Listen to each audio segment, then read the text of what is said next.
Hall of Famer Mark Roth and the upstart George-Branham-III. Do you think Mark is thinking back to that Brunswick Memorial World Open? I don't know if Mark is, but I think George is definitely thinking back to it. Well, he has now won 8 consecutive matches on national television, and when will it end? Perhaps not until later on this evening, perhaps not for another year or two.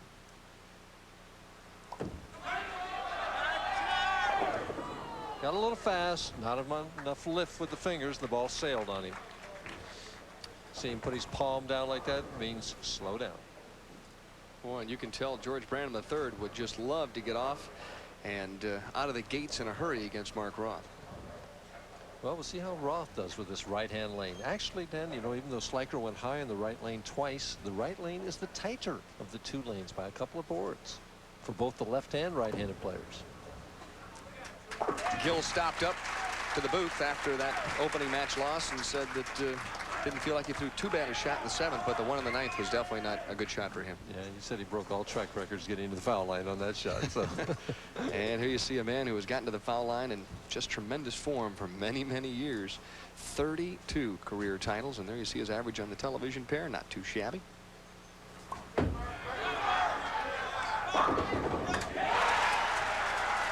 Well, we see who the crowd is for.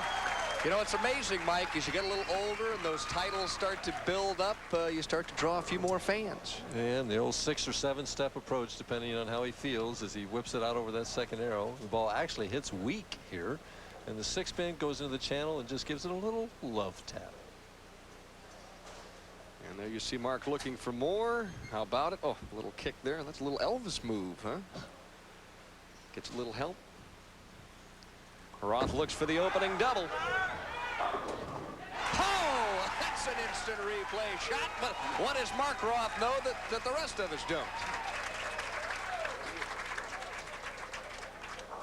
Well, when you get one of these, you're usually very fortunate. When you get 2 in a row, as the ball hits weak again, and it gets that same love tap, an instant replay, definitely. Well, he's in love with that 6-pin, huh? Right, this blame 45 instead of 46. A long-lasting relationship, huh?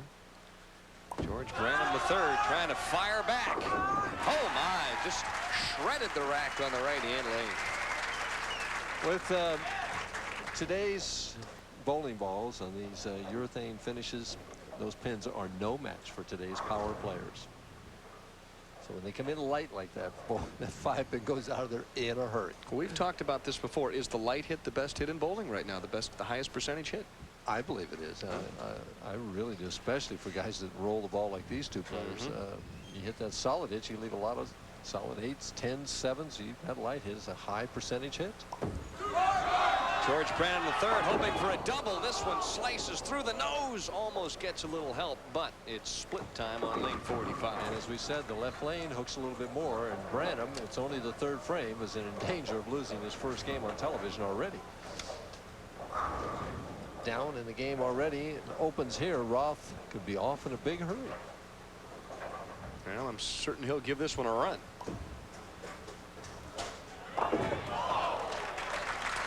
Almost dancing out of the back end. Well, Mark Roth steps up with a double and leads by 22, and he would love to extend that lead in the early stages of match number 2 here in the $115,000 Greater Buffalo Open, week number 10 of the PBA Tour on ESPN. That looked like he gave that the Tug LaRue that time. Little tug shot to the left. You noticed that, huh? The old 6 or 7 step. I don't know how many he's taking this time, but watch the backswing. Used to be real high. Now, well, just about to the top of his head. The deep knee bend. Look at that right knee bend. Watch the follow through. He comes up, but after the ball is gone. Left arm out, similar to Walter Ray Williams.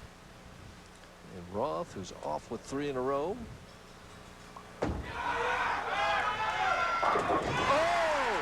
Well, Mark Roth has 4 in a row, and he is heading for more here in Buffalo. Fans are loving it. He leads by 42, but still a lot of work left for Mark Roth.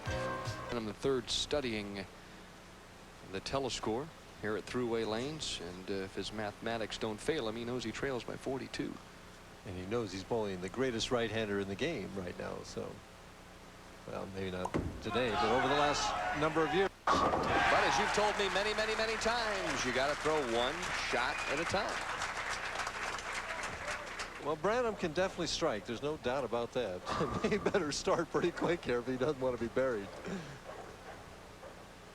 George, this week, averaging 221.1. Started the position round game last night in 6th position. Bowled an excellent game just to survive to get here this evening. Has already defeated Gil Sliker tonight. Needs a double desperately. How about some help? Oh, there was a cave-in on lane 45. I thought that pin was going to interfere, but he got it. Well, let's take a look at that one, huh? And we're going to watch the head pin go to the sideboard. Watch that head pin. It goes to the sideboard. We can't see it gets in the way. The 6 pin is laying there, but it had enough power to hit both of them and knock it over. Roth with 4 in a row, looking for number 5. Little hop, skip, and a jump from George-Branham-III. Mark Roth loads up and heads to the line. Well, he's got 5 in a row, and Mark Roth, I know, had a chat with you before the telecast this evening, Mike. And he told me